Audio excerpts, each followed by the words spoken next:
Welcome to Ladies Talking Leafs. I'm Chris. And I'm Sil. And it's crazy that we are in season 2 of our podcast. And this is now our 25th episode overall, not in season 2. This is our 9th episode in season 2, but it's number 25 total from when we started back in September 2019. And we've only had 7 episodes in what is or was a normal environment, whatever that means, I guess, right? But because our first remote podcast was April 1st of 2020. So, Sil and I have been separated. Before, we were always driving to each other's houses. In some ways, it's made it easier, but in other ways, it's kind of not. It's definitely different. Yeah, it's hard to believe. And when you put it that way, it kind of shocked me a little bit. And I'm like, yeah, wow, like that's totally true that really we were a fledgling outfit when we first had to, find a way to get together remotely. Yeah. And we managed to tough it out through this whole pandemic time. But yeah, it's been a heck of a ride so far. And we're just excited to see what the next 25 episodes will bring. And with that, we are so thankful that we have you, our listeners and our followers on social media who have tuned in religiously to our podcast throughout these pandemic times and even before that. And a special shout out to one of our listeners and followers on Twitter, at Gully Blanchard. We appreciate you so much. Yeah, that's for sure. And also shout out to Jim Mackey, who follows us on Facebook. And he's also our first follower on our Ko-fi page. Woohoo! Welcome, Jim. Yeah. And so, and we got lots of good stuff on our Ko-fi page. It's ko-fi.com, coffee.com. It's another way to connect with us. So check out our page, and it's ko-fi.com/LTL1917 and follow us there. You can find the link on our social media profile pages and our Buzzsprout website page. And if you want to make a donation, that's great. If not, you can just look at the stuff that we put on there, and it's just another way to connect with us. Mm-hmm. So here we are at episode 25, and the Leafs are getting close to game 25 of this season, which will be Thursday versus Vancouver. So since our last episode, the team has dealt with some adversity with injuries and players looking to find their game. So let's get into what we have for this show. So of course, we are going to be talking the good, the bad, and the ugly. We have a next installment of the Ladies Talking Leafs Highlight Reel. And of course, what's coming up for the blue and white. And then we have a special little tidbit for you, a soup special for our 25th episode. So you won't want to miss that. Yeah, don't miss that. So without any further ado, let's talk Leafs.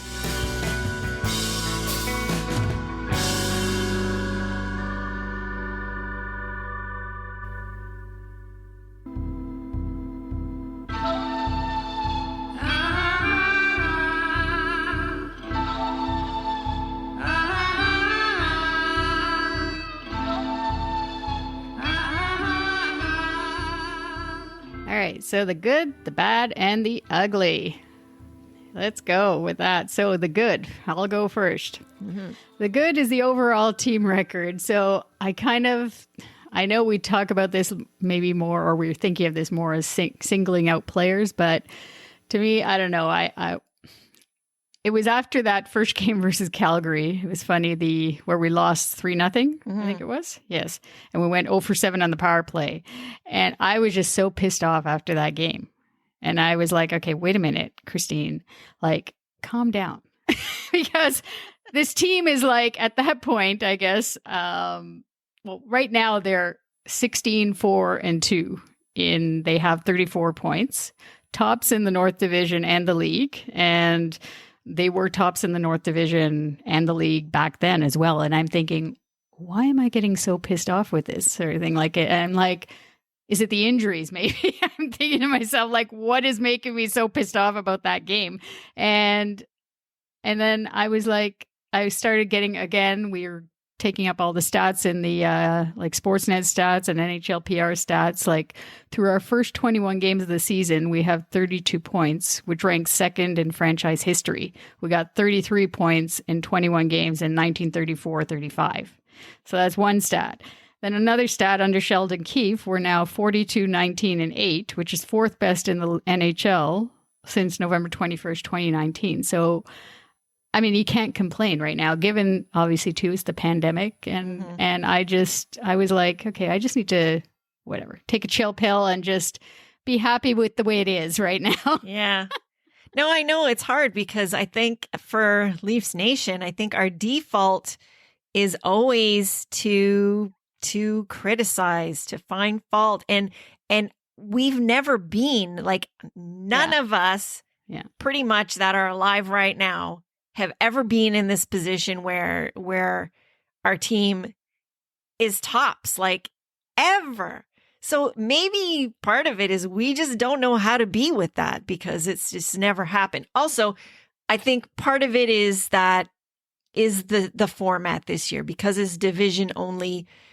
There's, a little bit, I think in the back of our minds, we're like taking it with a grain of salt because we don't know how we stack up against the rest of the league right now. And so I think that is part of it. But yeah, you're 100% right that we should be reveling in this, like for sure, because this is incredible. I mean, there's, knock on wood, we're talking potential President's Trophy. And that's not that I really want that because there's bad luck with that.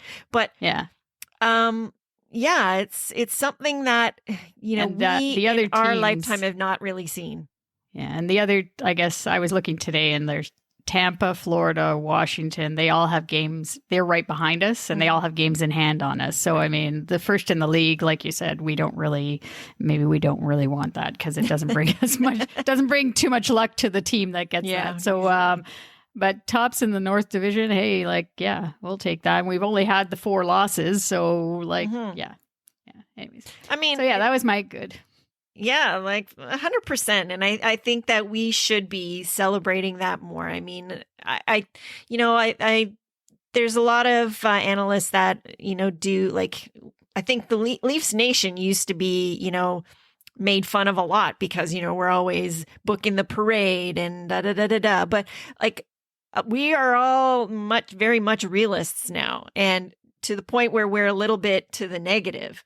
So I think that we do need to appreciate what these guys are doing. And it's not just the stars. I mean, like look at that game on Saturday against the Oilers. I mean, we didn't have one of our stars and it was a real team effort. So the more games like this that we're putting together, I mean, that's the winning formula, right? So yeah, I agree with you that is more than good, the record right now. And what's your good? So my good, actually, I'm pointing to Joe Thornton for my good. And I know it seems kind of odd because over the last 2 weeks, he has been out again, right? So, but the last episode we did was on Family Day, so the 15th. And that night was the night that he came back into the lineup. And he produced right away, and that line was just on fire. So I think all 3 of them had a multi-point game, and he had a goal and a couple of assists. And it just looked great, the 3 of them, because I think we were even talking about, wondering whether or not we really thought he should be on that line. But he is doing some special things, and I just I love the fact that he is so smart. He is very economical in the way he plays because those guys are super fast and he just knows where to be so that he doesn't have to always be chasing the play, but he's also creating and making it easier for them. So what do you think about that? Yeah. No, I mean, what can you say about him coming? He's an older guy, obviously. So there's the intangibles that he brings too, sure. Right? Like into just having him there just makes, it's just like, it's Spezza too, sort of thing. Like, not to, we're talking about Joe Thornton, but I just don't take away his I know, don't thunder, take away. man. Okay, I won't go into Svetsa then. So, but yeah, no, I actually think though that Jumbo Joe, they might be actually putting him because of this issue with Matthews and his wrist and being out. And I don't think he's going to play tonight. Again, we're doing this on the Monday night before the Oilers, the late game. But I think he's actually going to be possibly playing with Tavares and Marner. I think Keith is going to try and I guess spread Marner out a bit and the offense a little bit in the next little while. But no, yeah, he came back from injury on that February 15th game, produced great, and then he came back again, and he produced again, like when he came back the night on Saturday with Tavares, and he just had, and that was kind of funny because it's like, I mean, John Tavares obviously is not as old as Thornton, but they seem to have like a good I guess chemistry, a little bit of a chemistry, and they were talking to each other. They're veteran players, so they know how to. I love that shot of Thornton, Tavares, and Spezza, the three of them together on the bench. Did you see that picture? Yes, yeah. Like, that is just hilarious. So, like, I think somebody put it on social media, like, what would you have thought of this if you saw this picture from the future in 2014? Oh my God. Yeah, I don't know. Yeah, we'd probably say you're crazy, probably, but never happened. Yeah. But no, I definitely, I think that I just hope he can stay healthy again, because I don't know what was wrong that he, like they said, it was lower body injury that he went out for the 1 or 2 games versus Calgary, and then he came back again. So hopefully good health is the main thing, but we got a good medical team staff there, so hopefully we'll be good that way. All right, so let's move on to the bad. So what's your bad, Chris? Okay, so my bad, and I don't want to ramble on again, but this is okay. I'll cut you off. You can cut me off. I've told her this before, listeners. I've told her to cut me off, but the trade rumors and the contract talk again for people that are I guess coming up for contract renewals and UFA status and all that to me is bad. I think like we just need to, like we said with the good and the overall team record, we just need to focus on that and focus on what's happening now, because I think really we talked about this before, and a lot of people I think agree too that the Shannon plan, there is basically this core 4. They're giving it one more final time basically this season to see if they can do something in the playoffs. That's the regular season is like just like a practice sort of, right? Even though it's serious, but it's kind of like a practice. You're mixing, matching, seeing who can go with what, and obviously you want to be tops in the division, which we are. So everything is going good. Why keep talking about trade rumors? And once again, of course, Willie has been the focus of the trade rumors. And I just thought it was interesting when Keefe benched Nylander in the third period versus Montreal. I didn't even notice it actually until after the game when they said it. But anyways, I didn't notice he wasn't there. Whether or not it's good or bad, I don't know. But ever since then, I think that it finally, like something clicked into Willie's to say, okay, like he definitely has he's just that streaky type of player. That's the way totally. He is. But I don't know. I actually thought maybe like if that didn't work, the benching, I thought he would get a trip to the press box. I thought that was the next thing for him. But he scored the overtime goal versus the Flames. He got the power play goal on Saturday night versus the Oilers to get us started. So yeah, and I just think, I mean, a couple of the things that I've heard about trades was, which I thought was ridiculous. The link will be in our show notes if the listeners want to have a look at it. But it was Philip Forsberg in Nashville. Oh yeah, I know. I mean, I guess we don't know a lot about. I mean, a lot of people from the comments that I got on Twitter and replies, a lot of people are very high on Philip Forsberg, and I think he's been their top goal scorer for I don't know how long, but.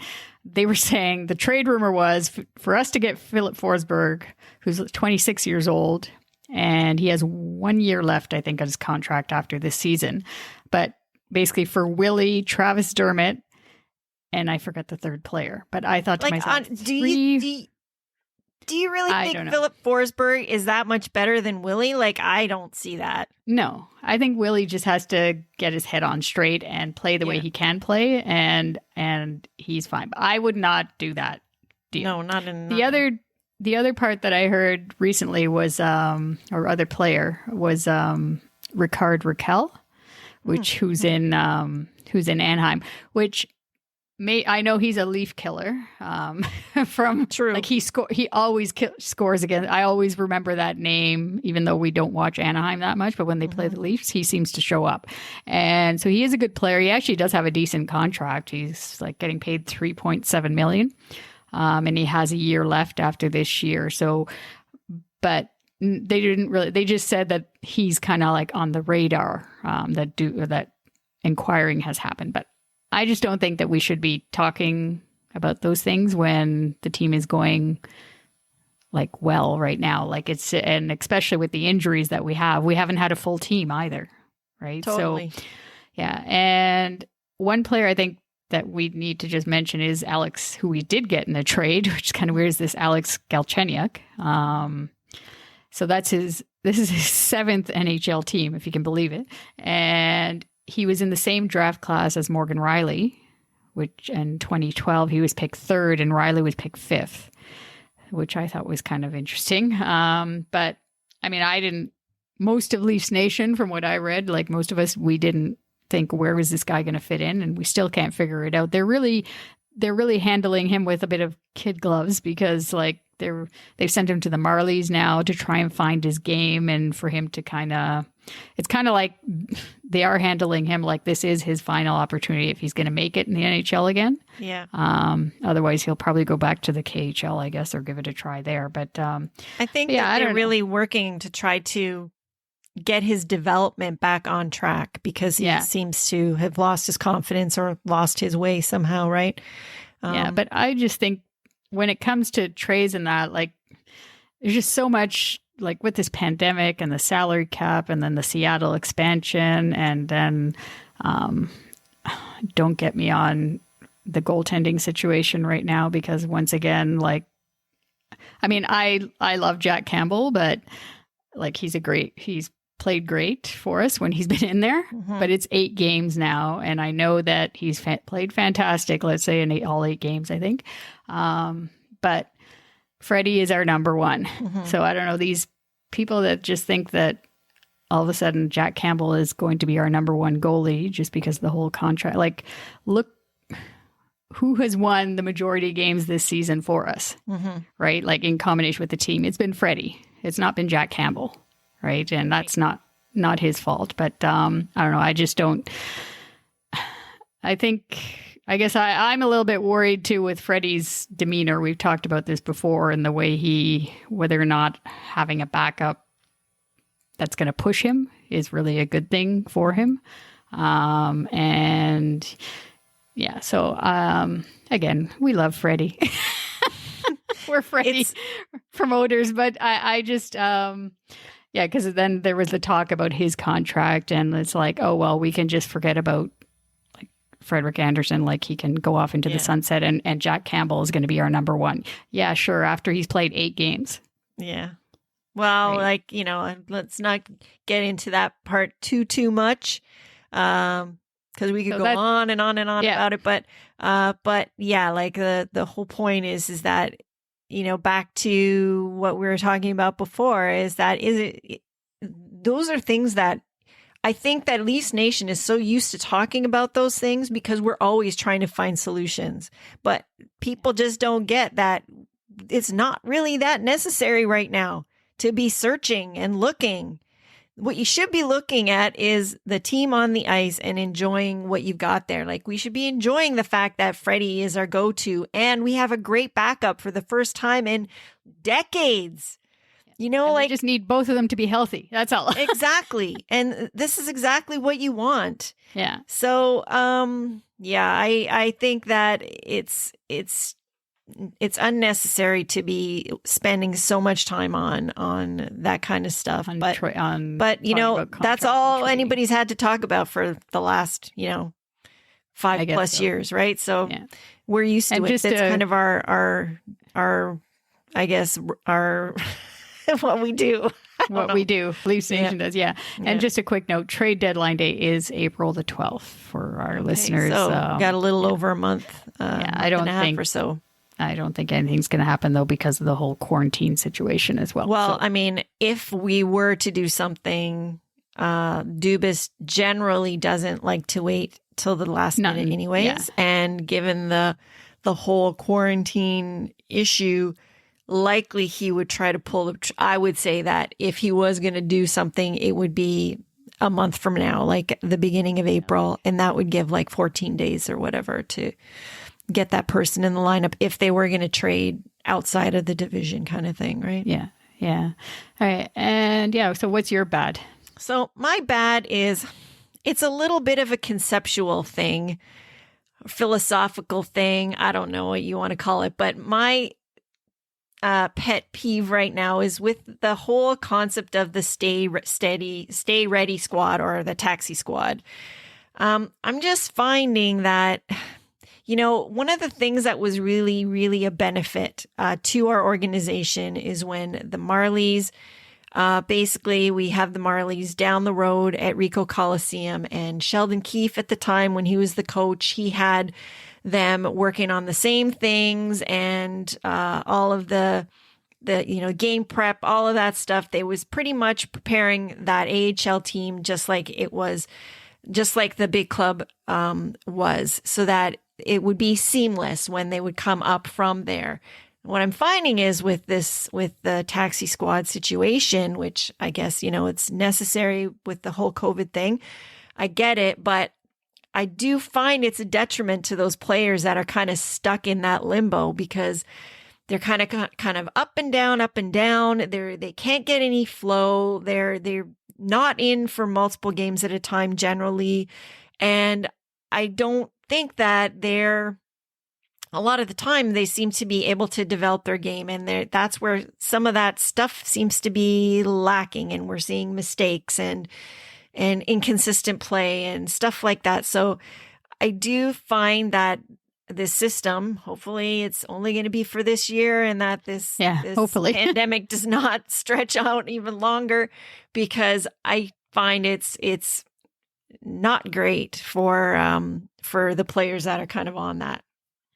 Yeah. And I think they may, or they should have realized that, I guess, from before, but because it's really just there for emergency purposes in the case of injuries, right? And of course we've had a lot of them. And so lucky for them, whoever's on there is kind of going in and out, back and forth. But I don't know. We were talking before, I guess, as to who's on there. And right now, I think VC tonight is probably going to be part of that taxi squad. I think he's going to be benched for these. And Nick Petan is going to be in for this second game versus the Oilers. But there's Liljegren, D'Agostino, and Lettinen. And then Joseph Wall, I think, is the goalie that's on there. But I don't know. He can't... It's just something that the league, I guess, had to do because of the situation with the AHL, and it isn't. Yeah, no. At least Nick Robertson can actually play though down in the AHL. Given that that's what I'm glad about that. So at least he can play. Yeah, but I mean, like for example, like a guy like Lettinen, don't you think he would get more benefit playing in the AHL for the Marlies right now than sitting on that stupid squad? Like as far as getting used to the game here, honestly, but I don't even think that he wants. Like, I don't even think he'd want to be there, though. He considers himself, and he's slowly became, I don't know what game was his last game, but he's slowly gotten comfortable or adjusted to the game here. Yeah. And I don't think he wants to play in the American Hockey League, even if he had to. It's fine that whether or not he wants to or not, but what's better for his development? Honestly, I think he would be farther along right now, to tell you the truth. Yeah, but I don't know, because we've also heard too that he just if he doesn't play in the NHL, he just wants to go back to the KHL then, right? So he might. Well, those guys can always make that threat, right? So yeah, him and Barabanov. Like Barabanov is kind of funny too, because he's been on and off of that taxi squad as well.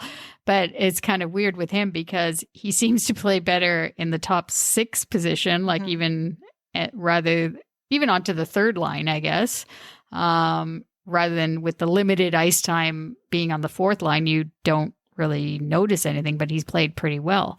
So, well, I would say that makes sense though, because depending on the type of skill set that you have, if you're more of a skilled kind of guy, it's not benefiting you to have like limited minutes. Yeah. You know, especially when you're also trying to get used to a new league, new type of ice surface, language, all of these things.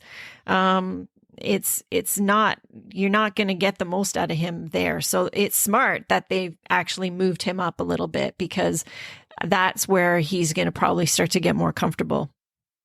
Yeah.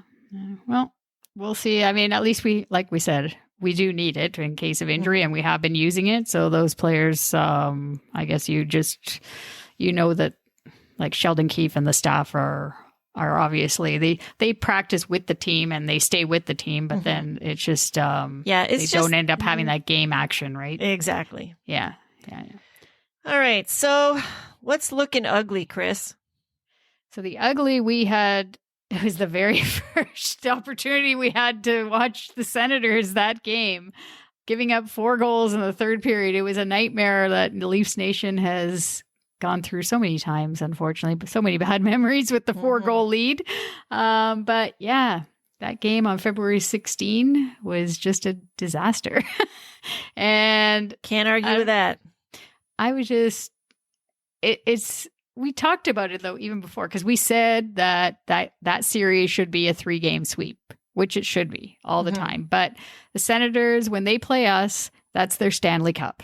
Yeah, basically. It seems like it's in Montreal too, because Montreal can't seem to buy a game off of them either. Yeah, they, as soon as after the game, and like if they win the game, then it's like they're jumping up and down. It's like, who knows, get the cup and go around the ice with it sort of thing as soon as they beat us. But like it shouldn't be that way. You're up by 4 goals. Like it's like they didn't learn their so many lessons, repeated lessons, right? I mean, at least it's the regular season.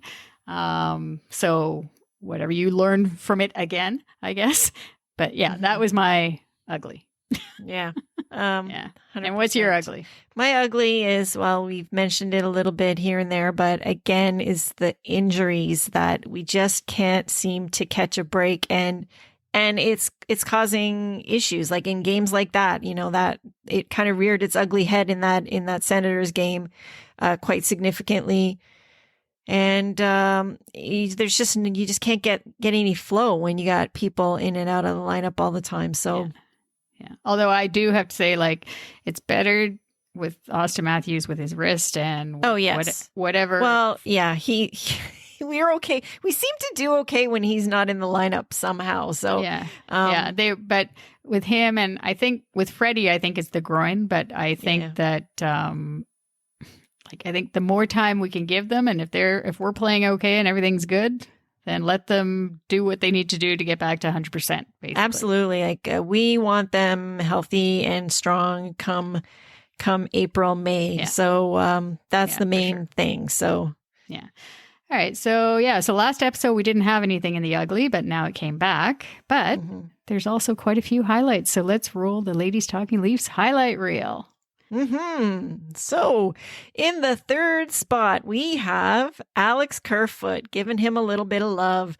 He had a quiet 4-game point streak that started with the Sens series, and he got the game-winning goal in the second game versus the Sens, which we won 2-1. So awesome for Alex Kerfoot. Yeah, no, he's looking like, to me, he's looking more comfortable, and he's been versatile. Like he's moved up and down between like being center, being the winger with JT. He even played with Matthews and Marner a couple of times, given all of our injuries that we've had. I just think that he's really performed the last couple of weeks. He's really upped his game, and which is good for us. And hopefully he plays on the PK too. He takes the draws on the PK. Mm-hmm. So yeah, so that's good. So all right, so number 2. God, can't get enough of this guy, Mitch Marner. Mm-hmm.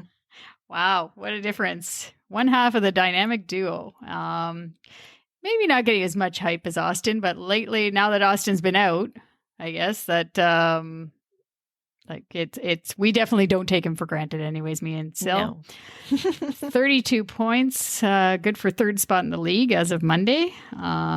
Mitch has had a couple of multi-point games versus the Sens and versus the Habs, and looks like he's having fun playing the game. And he finished February at plus 17, tying Leaf alumnus Ron Ellis for the franchise record for the best plus minus in a calendar month by a forward. Ron Ellis had the same amount, plus 17 in December. But yeah, he averages 22 minutes a night, plays on the PK, plays on the power play. I mean, what more can we ask of the guy? Like, he just not much does it all. Yes, and then he's got big hugs for our goalies too at the end of the game. Oh, yeah. So you gotta love that. Yeah. And of course, number 1 on our highlight reel. Can you say enough about this guy, Austin Matthews? So he's kind of an obvious choice. I think he's gonna hit the highlight reel many times. Since he was a player of the week ending February 21st, obviously, where he had 7 goals and 12 points. It's really unbelievable that he's been doing this while dealing with a wrist injury that's kind of been flaring up periodically for him. So yeah, it's like, what more can we say about the guy? He's just firing on all cylinders. So yeah. Austin. And you know he wants to be in there again. Like, I don't think he's going to play tonight, but I think they're going to keep it, just take it easy, I guess, on him and make sure that he's 100% when he does come back. But yeah, no, he's been phenomenal. He's, like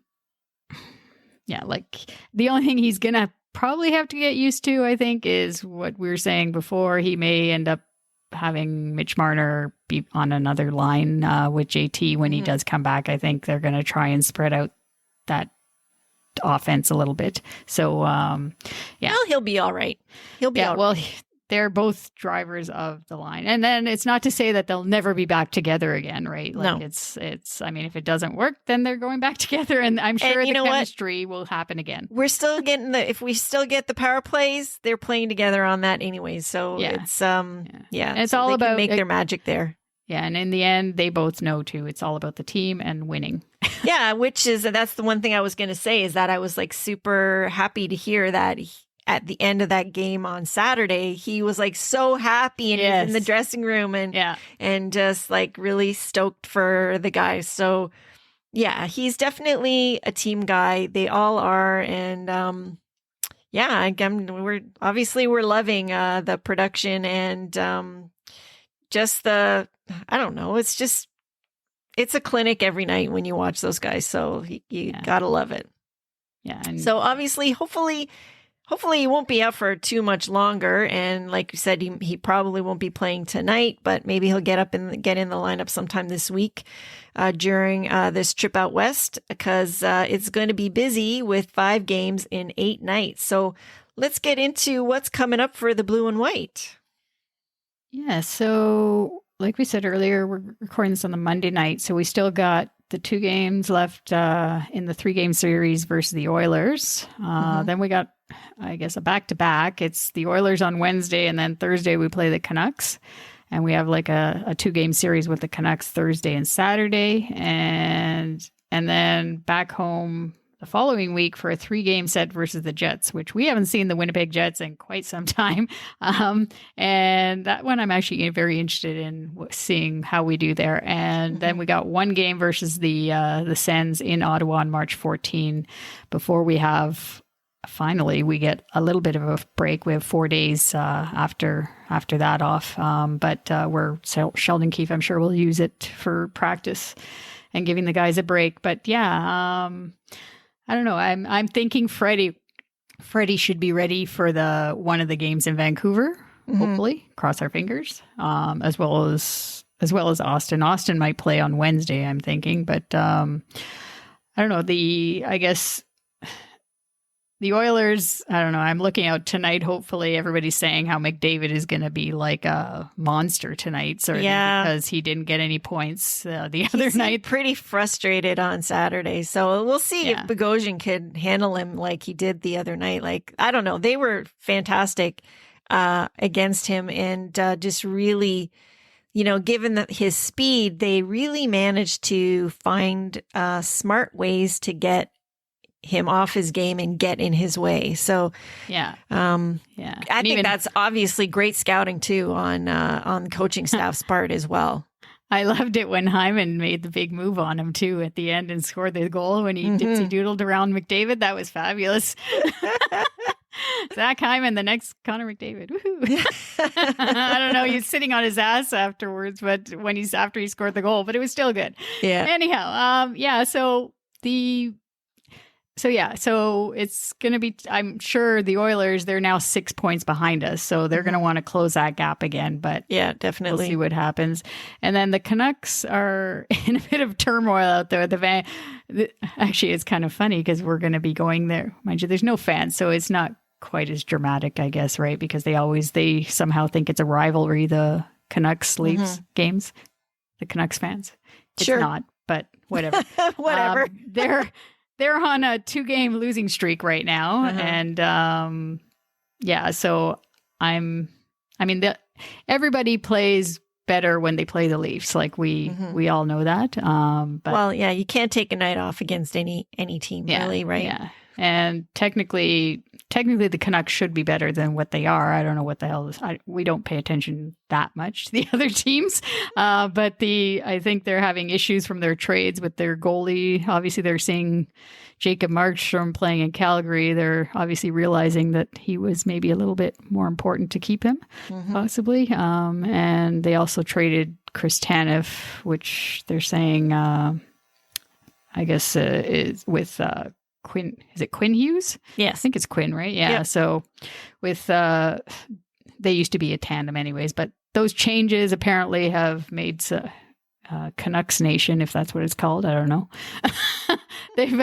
They're not too happy about it anyway. So so we'll see how it goes there. But the more interesting series, I think, is going to be next week at home they're coming back home versus the Jets. And 100%. Like, because Winnipeg's really, really putting it together right now. So that's going to be a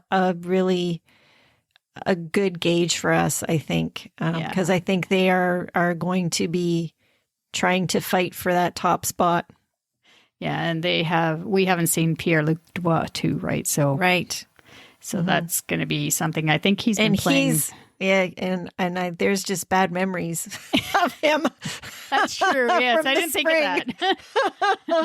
that. So that's the Jets game, and then there's 3 games that we have with them, so that'll be a good test for us. And then there's the Senators, that 1 game, which we better just blow them out because we don't just put them back where they in their place.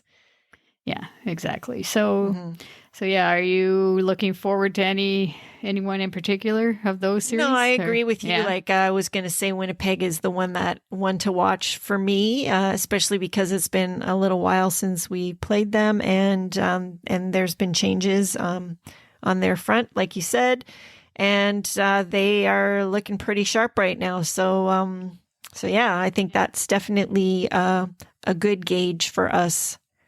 Yeah, so it's a good gauge, and we're on top of the North Division, and we're number 1 in the league. So to top it all off, now this is what everyone's going to want to listen to now. This past week, we got to have some soup with the soup man, Ilya Mikheyev. Yeah, it was funny how it worked out right in time for our 25th episode, and we won a contest sponsored by Campbell's Soup Canada and had the opportunity to be on a Zoom meet and greet with Leafs winger Ilya Mikheyev. It was actually a really, really fun thing to do. We all had our soup. They sent us soup. They're sending us some special sweatshirts with Ilya's face on it. Yes, and I forgot to mention, actually, we have to get a picture together with that because With it's the cool sweatshirts, with the yeah. sweatshirts. Yeah, Yeah, eventually, whenever we get them. Yeah. Definitely. And it was quite the experience. We all had the opportunity. There was about another, 5 people plus guests on the call, and we all had the opportunity to ask some questions. We asked him about, when he can, take, friends and family around again, where he would take them to have a taste of home as far as food goes. And of course, he couldn't stop talking about how much he loves Indian food now. So that's what he wants to take them to, eat some Indian food and to try that. Of course, he probably hasn't had that much of an opportunity to really go around and find the great Russian spots in Toronto. But that was quite fun. So Yeah, we played a bit of trivia too, which was good. Yeah, it was a really cool experience because it's not every day. I mean, I had a smile on my face, and I remember Danielle. Yes. We got to interact with Danielle also from Leafs TV and the in-game host at Scotiabank Arena. Yeah. She was the moderator. She was like saying, I have a smile on my face, and I'm thinking to myself, well, it's because you never get to meet a Leaf play. Like, even though he's on a call, you don't get to meet a Leaf player nowadays. Like, they're always hidden away, and what you can't do like back in the old days. We used to go. There was open practices. You could always somehow catch a glimpse of Doug Gilmour somewhere or Wendell Clark or whatever. But nowadays you can't do that. So I was just excited. It's not as good accessibility anymore. And so to have the opportunity to, basically sit down and talk with a player, and he was great. Like he had an interpreter, but he, tried to speak English pretty much the whole time. He rarely used the interpreter. It was really, really fun. Yeah, and I guess one thing I didn't know, I don't think you knew this too, was the jersey number. He had number 66 in the KHL. I did know that. Did you? Yeah, I did, but then I got it wrong in the stupid trivia question. But I did know that. But I didn't know why. Yeah, why he had the 66, why he chose to use that number. Yeah, so he had it, I guess, after his mom's birth year. It was, I guess, 1966. And now he has 65 because of his dad's birth year. So he has a connection with the family, obviously, and his mom and dad, which was great. But yeah, no, I actually thought, Sil didn't think this, but we were talking before the show. I thought he was maybe a little bit nervous. I thought he did really well with the English, but I thought that, but he didn't go to the interpreter. But for the first time, that's the first time ever that he's doing that. So for me, I thought he did. I thought it was great that he was like to interact with the fans. And so we're going to be getting a photo. I guess our photo, we're going to be getting it and we'll post it on social media. So when we get that in the next, hopefully by the end of the week, in the next little while anyways, look out for that. And so that was our special event to go along with our 25th episode. And so that's what we got for you today in this episode of our show. And we love interacting with our listeners on social media. So so continue to give us your thoughts on the Leafs and our show. Yes, and we would also really appreciate it if you would take a bit of time to give our podcast a review on whatever app you use to listen to us. If you don't already, you can follow us on social media, Instagram, Twitter, Facebook at LTL 1917, and we'll keep you posted on what's going on with our Leafs.